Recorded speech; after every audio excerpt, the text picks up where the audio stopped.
Guys of a Certain Age is brought to you by no one.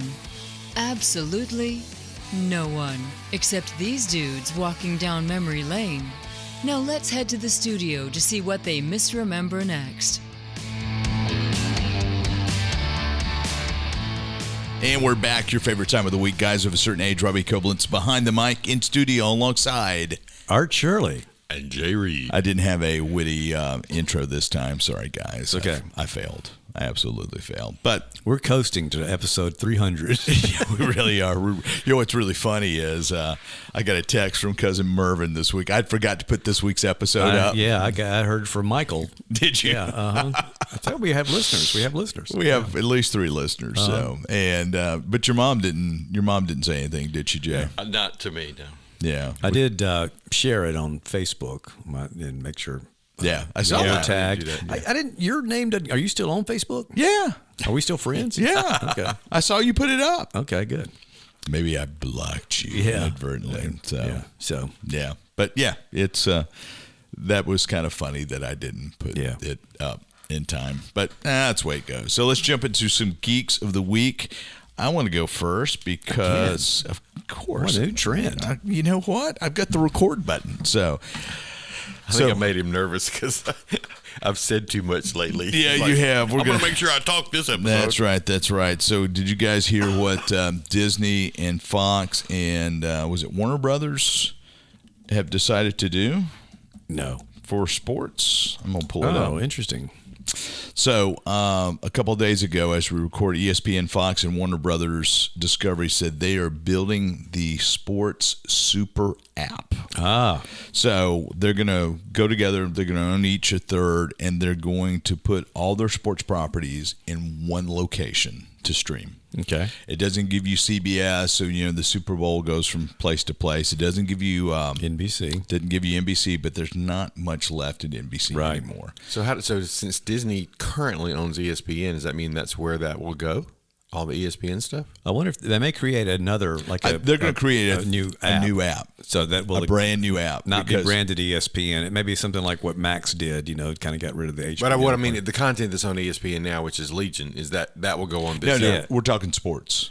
Which is what ESPN does. Yeah, what'd you say? Legion? Legion was a show on FX. No, Legion. Like I am Legion. Like there's a lot of it. It's a word for a lot. Oh, is that what it is? Yeah, it is. Yeah, Jay's gone. So the Legion of Superheroes would be a lot. Yeah, he's you gone. Really are going. Start screaming if you don't do that. Mrs. I will be heard. Couldn't have timed that any better. So, but understand the question though. I mean, yes. ESPN is the sports app which Disney owns. So if Disney is going to put all their sports on another super app, does that mean all of the ESPN? All content? the ESPN. It's going to be all. It's going to be included. and it's been talked about as basically ESPN, Fox, and Warner Brothers. So because Warner Brothers Discovery has got the NBA on TNT. Okay. They've got parts of March Madness, but CBS is the rights holder for the NCAA tournament. Right. So that's going to get a little sticky. Fox, and then Fox has a lot of football and stuff. Yeah, so, football, Major League Baseball, right. And then ESPN's got everything else. Yeah. So who has the soccer stuff or football? That's NBC. Okay, that's NBC. Yeah. EPL is English Premier League. Yeah, is NBC, and that's been. Does Apple have some of that too? Apple's got MLS, Major League Soccer. Okay. And they have also got a deal for a Friday night baseball game of the week. Okay. So, but... and we don't know if this new sports app will be branded ESPN or have some whole new thing to it. And I would think it'd probably have something... If you guys will recall, Hulu started as a cooperative live streaming app, or not a live, but hey, you can watch this on Hulu tomorrow after it airs live on terrestrial television. And just recently, Disney bought out the remaining partnership with whoever Hulu was. I think maybe Fox. Well, they bought Fox. It was Disney, Fox, and then somebody else. And when they bought Fox, when Disney bought 20th Century Fox, which included FX, FS, XX, and all. So they got like 2/3 of it. They bought the remaining 1/3. I mean, the percentages are probably different. But anyway, this is probably where we're going.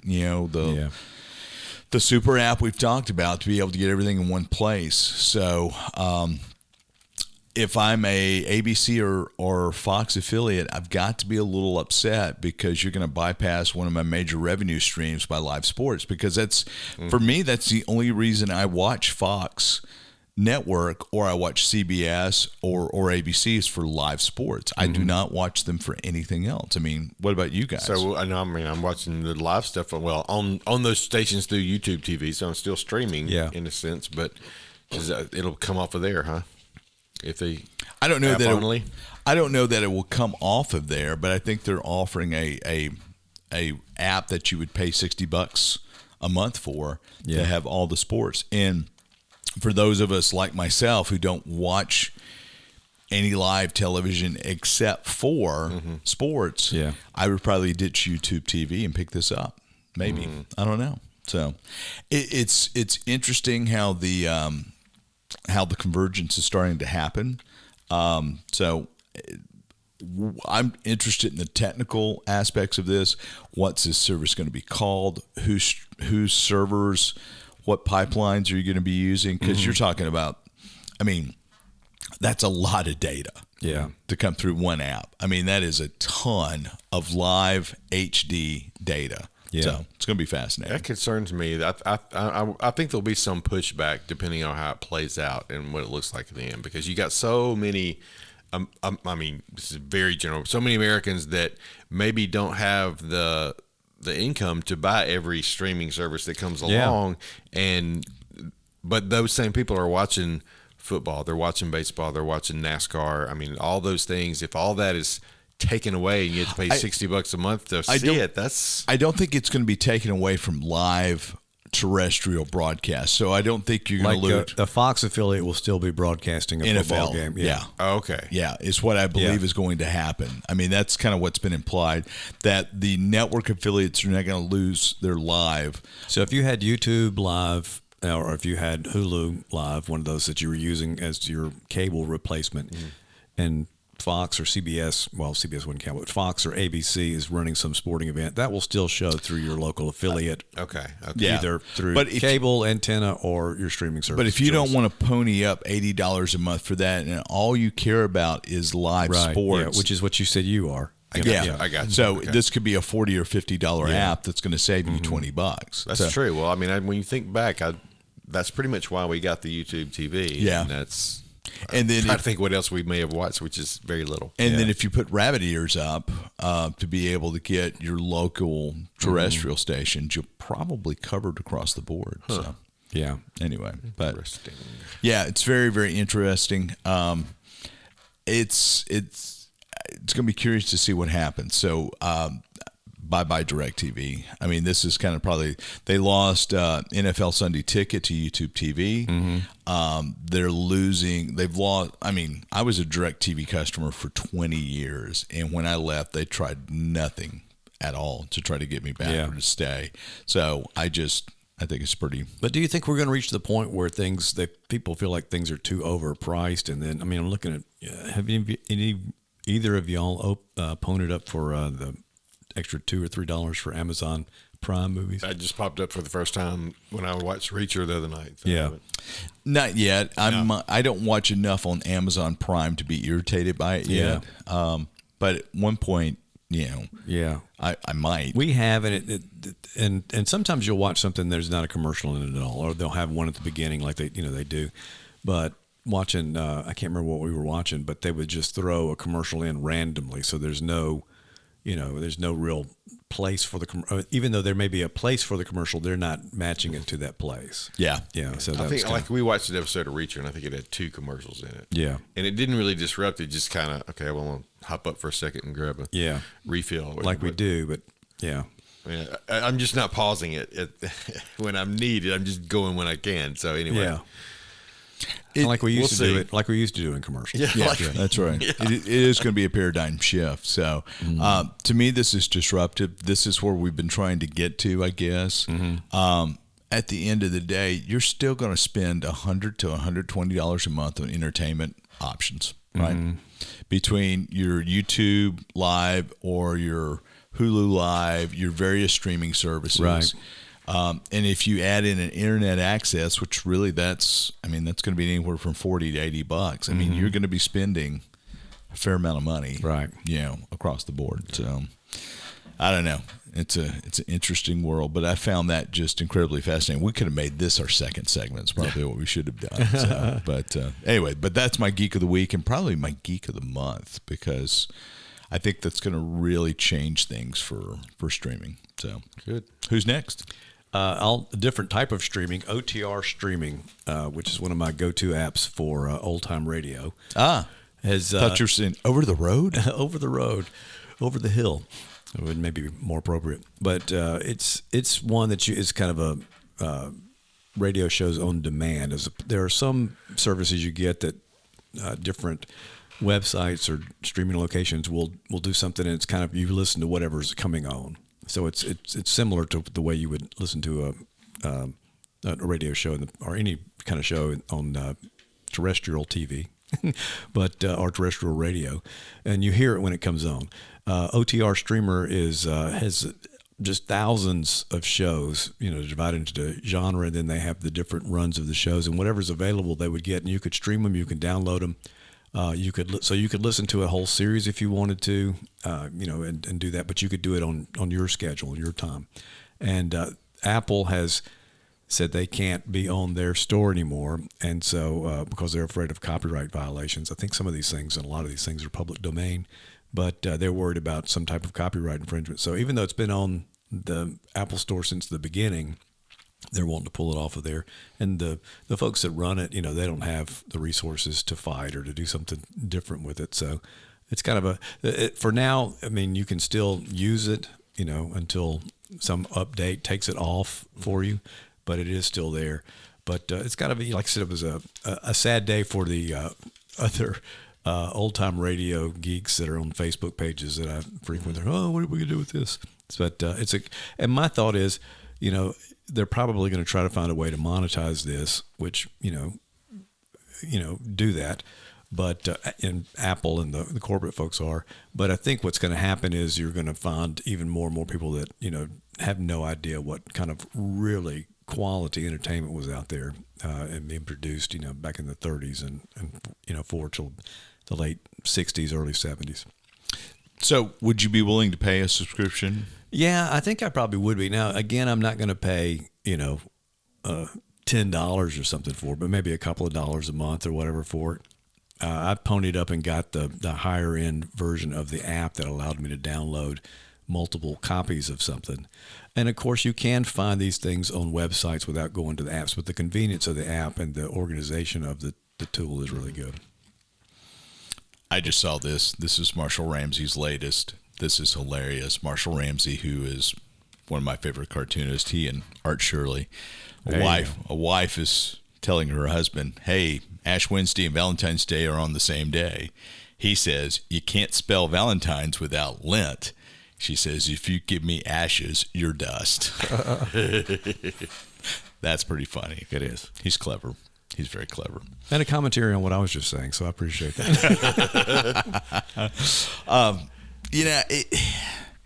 I sent you guys in our group chat the old pulp science fiction magazines that you could get two for like $10 a month or something like that. And they're actually the magazines. Somebody's just got a closet full of them that he's got rid a of. ton of them. Who would do that? Yeah. So that's why you can monetize your Jay Reed. Crap. Okay. Yeah. There you go. And they're just random, though, right? He pulls two from the whatever the stack is. So it could be That's analog. Very interesting. It could be. I used to have some of those. Yeah, I did too. Mm-hmm. I had a subscription to analog. For years. Analog. Did you get that through wasn't that like a perk or something through the Science Fiction Book Club? No, remember that? I didn't get that as a perk. I paid for an analog subscription. So. Okay, I think I actually got it. Instead of the tote bag, he said, or you can get a year's worth of analog or whatever the little Reader's Digest size magazine. It seemed like they were sending out at the time. Yeah, analog. Yeah, analog is that's what. Yeah. You had Isaac Asimov's science fiction. You had analog. You had science fiction and fantasy magazine. Those were kind of. I think you could choose between those three, and I got analog. Was it like stories? Yeah. And sometimes like they're serialized. Stories? Okay. Yeah. So you may, this is kind of typical of the pulps. You would get a chapter. This is Edgar Rice Burroughs started out with serialized versions of his novels. But that's what it is. You would either get, if it's a short story, you get the whole thing. But if it's like a novel or a novella, you may get a chapter or 2 chapters, and then make sure you get, and they would be staggered. So you couldn't get a year's worth and have everything that, that end of your subscription would be like there's 3 or 4 stories hanging on that you had to go. So you had to re-up your subscription. Werner Vinge had a novella called The Peace War, which I just loved. And I kept the 4 issues that it was in. And when I wanted to read The Peace War, I'd go back to Analog and read them. And then he since wrote 2 other sequel novellas, and I've got the collection. Okay. But I really liked Analog. Yeah. Analog, Dragon magazine for Dungeons and Dragons. And what else did I get? But the Science Fiction Book Club. I miss the Science Fiction Book Club. Man, I would stack up. Yeah, the compendiums that they had. So I mean, the artwork was pretty horrible. The Dragon Riders of Pern by Anne McCaffrey. That artwork was just. It wasn't the Michael Whelan artwork? No. Okay. No, they had some kind of rip-off. Be like for the omnibus or whatever they did. Yeah, right. Okay. Yeah. So, but anyway, all right. You got a geek? I do. Yeah. You sure? Yeah. Okay. It's very short. Can we hear? Yep. I Just waiting for you to finish all of your geeks before we moved on to mine. Because he likes that last word. The last word, yeah. So I just saw an announcement today. This is just matter news for people who have a lot of time on their hands. The MCU, they've put out a list of the timeline, the movies that you watch from beginning to end. Well, now they've taken all the TV shows and broken them up into seasons and inserted the TV seasons into the timeline. Wow. So you could go from, whatever, Captain America to like Agents of S.H.I.E.L.D. All that is. I don't think Agents of S.H.I.E.L.D. It may not be Agents of S.H.I.E.L.D. But the Netflix shows were in there. Yeah, there was just anything MCU, because they were like, you watch this and you watch season 2 of Punisher fits right here and all that. So I just thought that was interesting. I wish I had time to do that. To watch all that? Yeah, to start it from finish to end, but wait, that's the same thing. From beginning to end. You've got time for that. I'll do that right now while we're talking.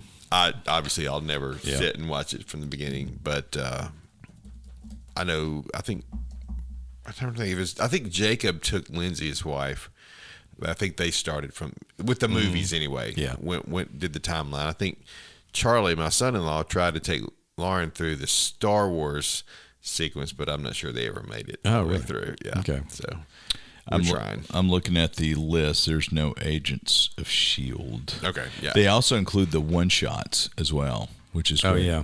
So, but yeah, I Am Groot season 1, I Am Groot season 2's in there. So, wow. And I guess all that's on Disney Plus, right? Yeah, that's the thing they're saying. It's all on Disney Plus, but I don't see Agents of S.H.I.E.L.D. anywhere. No, what's the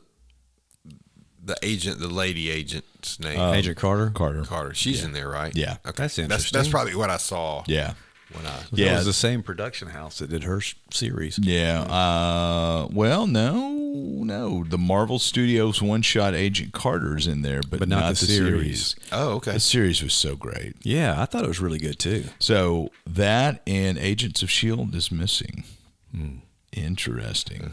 That'll be next year's geek. Yeah. Added Agents of S.H.I.E.L.D. You've got Daredevil, Jessica Jones, Luke Cage, Iron Fist. Iron Fist is in there, but not Agent Carter or Agents of S.H.I.E.L.D. Yeah. I need to go back and watch Daredevil. I never finished season 3 of Daredevil. I can't remember if I did or not. So, but yeah, it's going to be a lot of fun. So, you got a quick regrettable? I got a quick regrettable from her. Oh, wait. It's time for Jay's regrettable superheroes. Yeah, or Jay's regrettable segment. Jay's regrettable segment. Thank you, It Jay. varies from episode to Let's episode. try this again. It's time for Jay's regrettable segment. There you go. Brought to you by Flomax. Oh boy. So this week's regrettable superhero from the book of regrettable superheroes is another doctor. We had a doctor last episode. Who shall remain nameless. Who shall remain nameless and forgotten. This was Dr. Vampire. Oh. Dr. Vampire. And this one is sort of an oxymoron in a sense. Now, they don't know who created it. It was a one-issue deal that never appeared again in Skyrocket Comics #1 in 1944. The hero's name is Dr. John Rogers, and just decided he needed to quit his lucrative practice and fight the murderers who are killing the world, which is vampires. Apparently. Oh, okay. Yeah. So he decides to become a vampire killer. His weapon seems to be a heavy pointed walking stick. That's it. No superhero powers, no nothing. He just and yet he calls himself Dr. Vampire. That's the sort of oxymoron. He is the doctor. He is Dr. Vampire, but he fights vampires. Yeah. So he did make a. The author made a comment. He said, "Imagine a Nazi fighting superhero naming himself Dr. Nazi or a Captain Crime who battled criminals, that sort of thing." So that's the idea here. So, or like the lawyer who calls himself Mr. DUI. Righto. So that's pretty much it. He had one issue, he didn't make it, and I think we can all agree that this one was regrettable. Regrettable. Very regrettable. Okay, so we'll keep it quick on that one. Yeah. All right. So up next, we're going to talk aliens. And we're back. And I brought up a subject to the guys that I want to kind of discuss a little bit. Been rewatching the Alien saga. So I went back and watched the original 1979 Ridley Scott Alien, which was great. Just masterful. Yes. Even though I have a hard time with the dude in the alien costume with some of the shots, because I've seen the behind the scenes so much that it's like it looks like a dude in a costume. So anyway, but suspenseful, really well done. Watch the sequel by James Cameron, Aliens. Of course, there's the legendary pitch meeting of how Cameron goes in after Terminator to the guys at 20th Century Fox, says, "Here's my idea for a sequel to Alien," and he writes Alien, then he puts a dollar symbol at the end, and then just walks out, Aliens. So, which is great, completely different flick. Then I tried to put off Alien 3 as long as possible, went back and watched Prometheus, which took place 60-odd years before Alien. Which is also Ridley Scott. And then he directed, I don't think he wrote that, but he directed it. He had a heavy creative hand in that. And they explored the mythology of the engineers, which was this proto-human race that may or may not have created mankind. And then there is Alien Covenant, which Ridley Scott produced but did not direct. That was an indirect sequel to Prometheus. It was okay. It wasn't that good. It was more like... I've seen that once and can't even really remember too much about it, other than we see David. Yeah, and Walter. Yeah. So there was supposed to be a third Alien movie in that trilogy that's going to get you to present day Alien, because this all takes place between 50 and 70 years prior to the original Ridley Scott. And so that got nixed because Covenant was kind of it was kind of a bust. Yeah. But there is talk. There's a production right now of a new Alien series. I think it's going to be probably end up on Hulu. It's an FX property, I believe, called Alien Romulus. And so this takes place between Alien and Aliens. There's a 60-year gap there. And it's going to ignore Prometheus and Alien Covenant, all that backstory with the engineers, everything that was built there, because at the end of the day, the alien beast was basically a biological weapon, and that's the engineers developed it, and it got out of control. So, my question to you guys: well, Art, would you watch an Alien series that's going to ignore Prometheus and Alien Covenant? I mean, of course, you've watched all the Alien versus Predators. Yeah. As an Alien fan, does that bother you that they're going to basically rewrite what the guy who came up with the idea said? Not really. I mean, the thing is, the movies still exist. I can still go back and watch them anytime I want to. And then when I saw the original Alien, there was no, concept of this backstory in there anyway. And I enjoyed it and enjoy it still, as a standalone movie. I also enjoyed the sequel Aliens very much. So no, revisiting that world without there being any kind of acknowledgement to that's fine. The people in the original movie of Alien don't know anything about what happened in Prometheus and Covenant. And you didn't need to know it. So I don't have a problem with that at all. And again, we can say it's canon or not canon, but that's just kind of a concept that we use for storytelling, and really fans use it more so than writers use it. I mean, Ridley Scott goes, well, the movies are still here. Yeah. So whether you choose to ignore them or not, that's up to you. Did you see Alien 3? Yeah. Yeah. I own all of them on a box set. So you own them all, including Alien Resurrection. Yeah. Oh, wow. Yeah. So Alien 3 is the one that that people want to forget about because it kills all these beloved characters, except for Ripley, and then of course, but it does kill Ripley at the end. Yeah. But it starts off with everybody who survived. Aliens is gone, and it takes place in this prison thing. It's very un-alien-esque. It's not a bad movie. It's it's a nice little jump scare horror movie, but it doesn't feel like either one of the first two movies. I got through it, directed by David Fincher, which was his first major directorial endeavor. Yeah. He doesn't claim it at all. Right. So I don't know if there's a David Fincher cut out there, but I would like to see what he tried to do. Has Charles Dance in it, who later Rock. What's that? Played Rock. No. Yeah. I'm sorry. That's Charles Dance. I can't remember the guy's name. Who's the Afro-American guy that played Rock later. Yeah. He's really the lead with Ripley.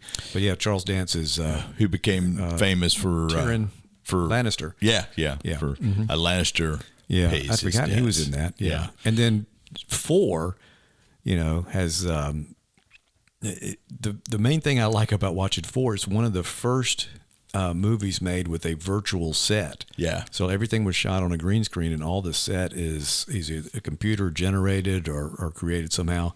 I mean, you can see it, but that was kind of cool. But otherwise, the story is, and that's when she kind of ends up breeding with an alien and creating a, half human, half.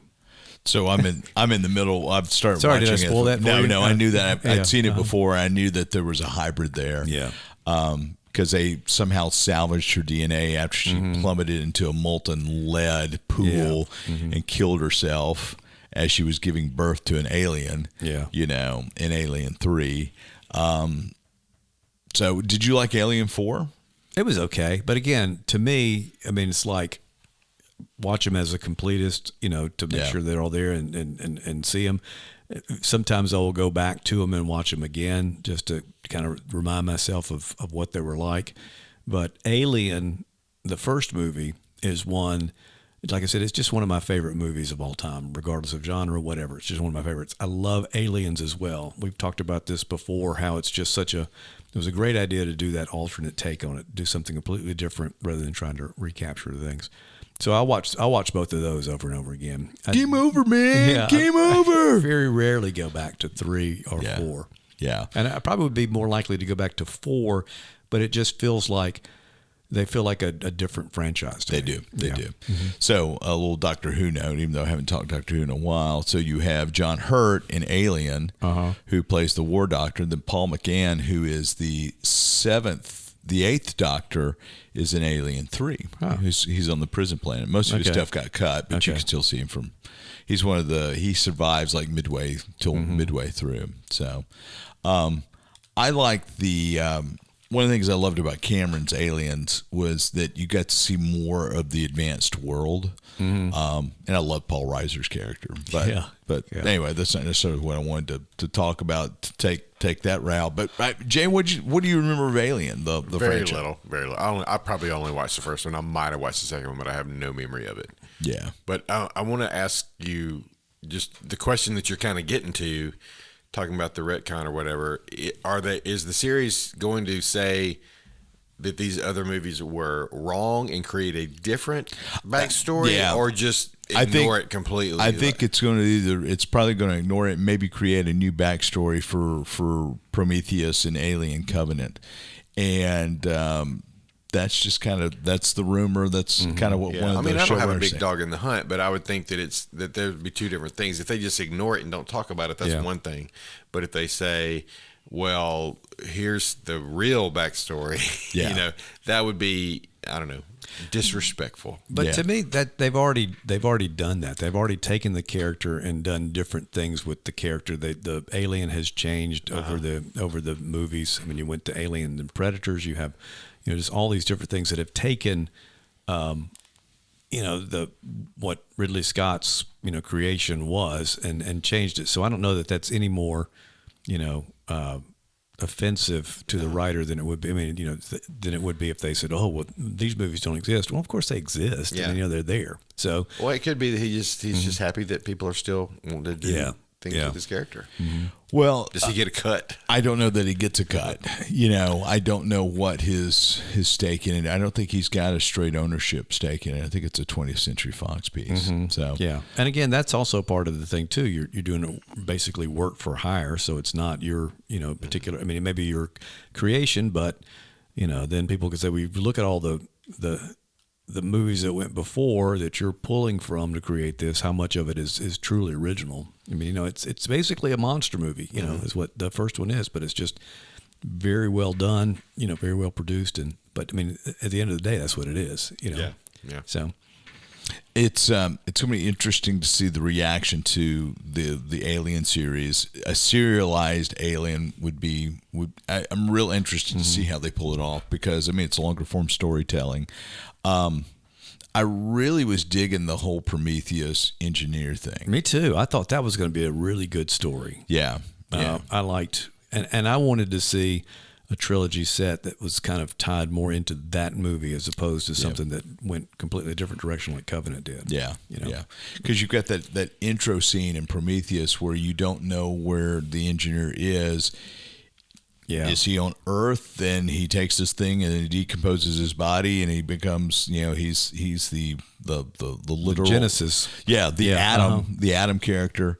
That was just incredibly fascinating. Mm-hmm. So one of the things that one of the producers of Romulus said, they're going to go back to the original Ridley Scott design, the Geiger design, and look like the Alien movie Alien, as opposed to kind of the jet black finish sort of thing. So I'll definitely be in watching that. And you think it'll be on FX or Fox or something? Yeah, something like that. I can't remember. Who knows? But that may change a few times or two. So, but what I'm hearing from you guys is you're not that emotionally invested in what Ridley Scott, the creator, has done. You'll watch whatever comes out. What I have more trouble with, watch whatever comes out. What I have more trouble with is, and this is done by the creator, is like you look.